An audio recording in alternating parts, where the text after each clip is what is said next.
Hello everybody, my name is Dr. J.C. Clark with ORA Orthopedics, and I want to talk to you briefly about how to do a telehealth knee examination.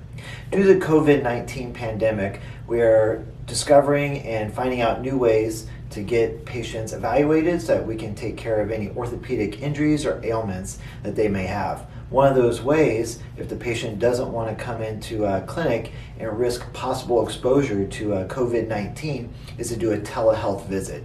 This is where I use a computer to evaluate via the camera on my computer and the camera on your iPhone or camera on your computer your knee. There are different ways that we can evaluate the knee, and I'm going to go over a couple of those. Now, having said that, orthopedics is one of those specialties that's very hands-on, and there are a lot of different special examination maneuvers, such as stress tests for the knee that we perform that we're unable to do via a telehealth method. Having said that, if there's any question in our mind based upon your history or the examination that we do over the telehealth interface that we may need to bring you in and do those special tests, sure enough, we'll do that. Or explain to you why we need you to have a visit in the clinic to further evaluate. So without further ado, let's go ahead and get started with the knee examination for telehealth.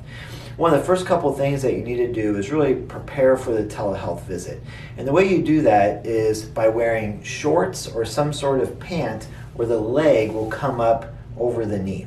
And the reason for that is one of the main things that we do during a knee examination is inspect or observe the skin and surrounding musculature of the knee itself. In order to do that appropriately, we need that knee fully exposed so that way we can see the skin and surrounding musculature. So wearing shorts or maybe a loose-legged pant to pull up above the knee would be great. Try to avoid like any dresses or skirts or anything like that, which could further expose anything above the knee. So ideally, shorts are the way to go. In the situation here, I have my scrubs on, which is a loose-legged pant that I can pull up above my knee. The next step or consideration is to see if you have anybody available that could hold the camera on the phone or hold the camera on the computer to fully expose the entire area. What we need is a full field of view to evaluate the knee. Specifically the knee that's hurting, but also the other knee, or what we call a contralateral knee. So if you have somebody else that's available to be able to hold that camera and get a close-up and then back away to get a fuller image, that would be awesome.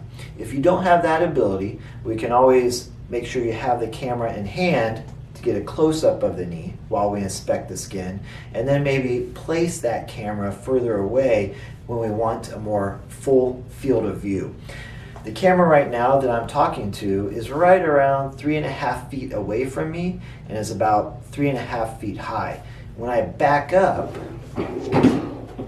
you're able to see on the side view later on a lot more of the motion of my knee. But for inspection or observation of the knee, we need to be a little bit closer. In fact, I would want to get a little bit closer than this to fully look at my knee. So let's dive into the exam.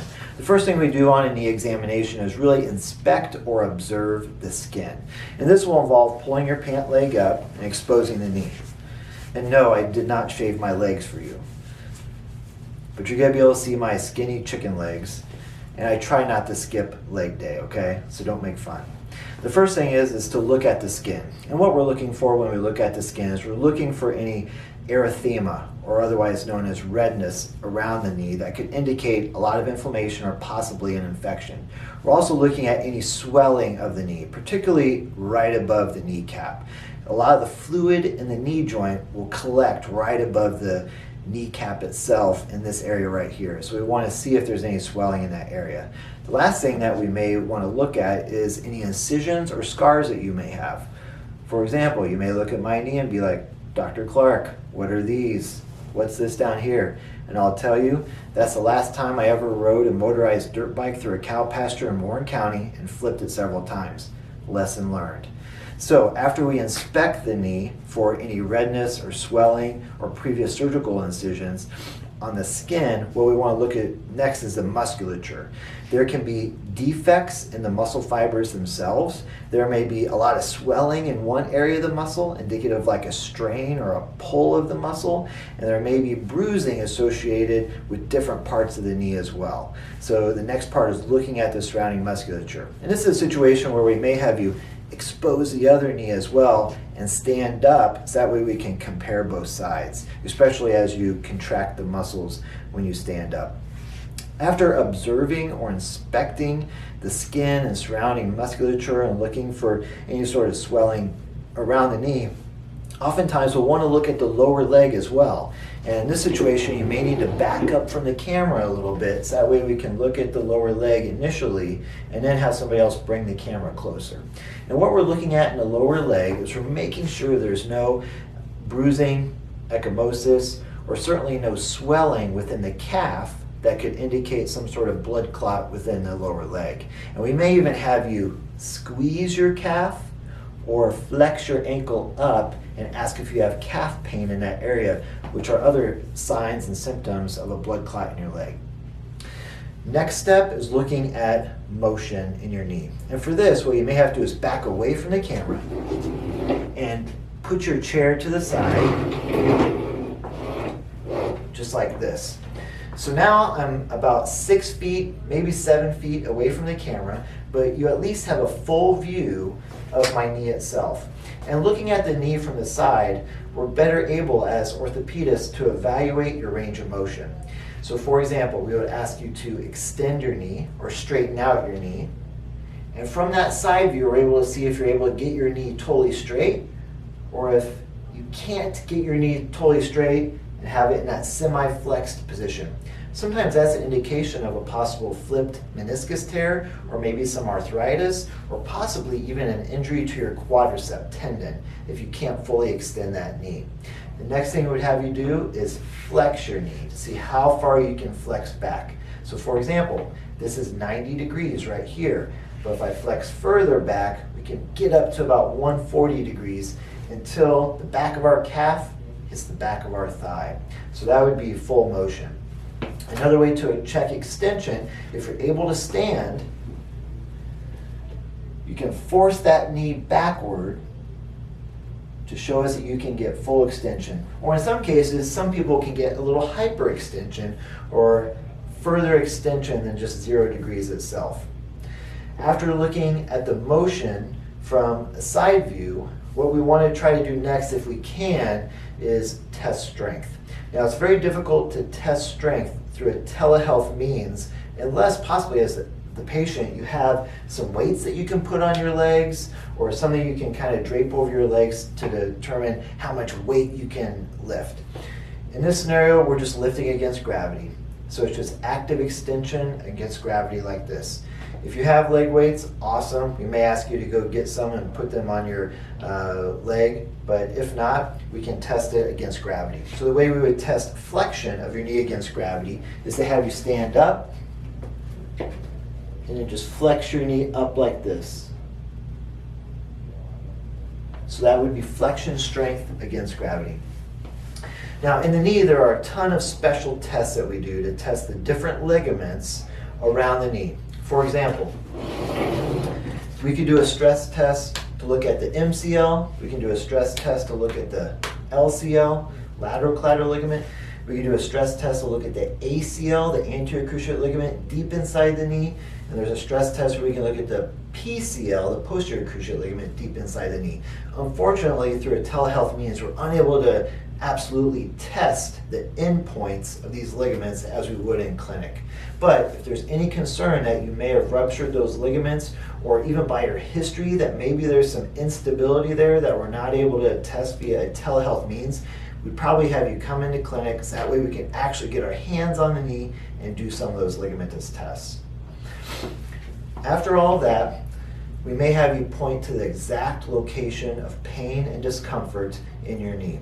And so just by using your fingertip, we would say, please point to the area of most pain or most tenderness, especially after doing all those maneuvers that we just did.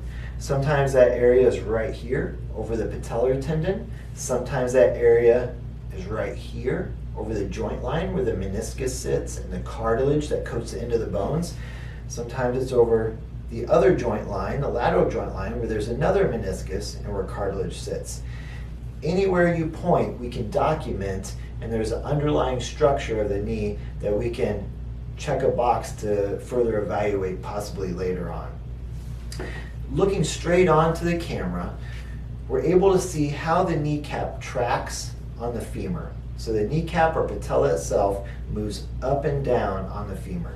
Just by having you straighten and bend your knee, we can see how that kneecap glides. If it tries to glide off to the side or comes up straight and then jumps laterally, those are specific indications of possibly some patellar instability that we may need to further evaluate. One special test that we can perform to evaluate for the meniscus is a Thessaly Test. And the way we do that is have you stand up, and using the chair as support, you would put your arm on the chair, balance on the involved leg or the leg that's hurting, gradually bend your knee 20 degrees, so just a slight bend, and then twist. By twisting, you're grinding that femur into the top of the tibia, and if there's any sort of meniscus pathology, like a tear of the meniscus, it will radiate pain to that side. So after performing that Thessaly test, we would ask you, did that hurt on the inside part of your knee? Did it hurt on the outside part of your knee? Or maybe did it hurt on the front, where there's a little bit of extra stress to the patellar tendon? With all of these tests combined, we can then come up with a concise plan to go about treating your knee pain. Some of the outcomes of this telehealth physical examination may just be as simple as recommending some anti-inflammatories and some ice and some home physical therapy. It may require more advanced physical therapy as an outpatient in a physical therapy clinic. It all depends on what we find on your knee exam. If there's any concern that we have in regard to an emergent issue, such as an infection or a fracture or a dislocation, we would have you come into clinic or maybe go to a nearby urgent care or emergency room.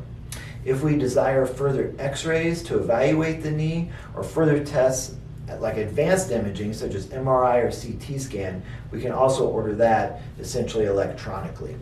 Well, I hope all of this helps you to understand what exactly we're trying to accomplish with a telehealth knee examination.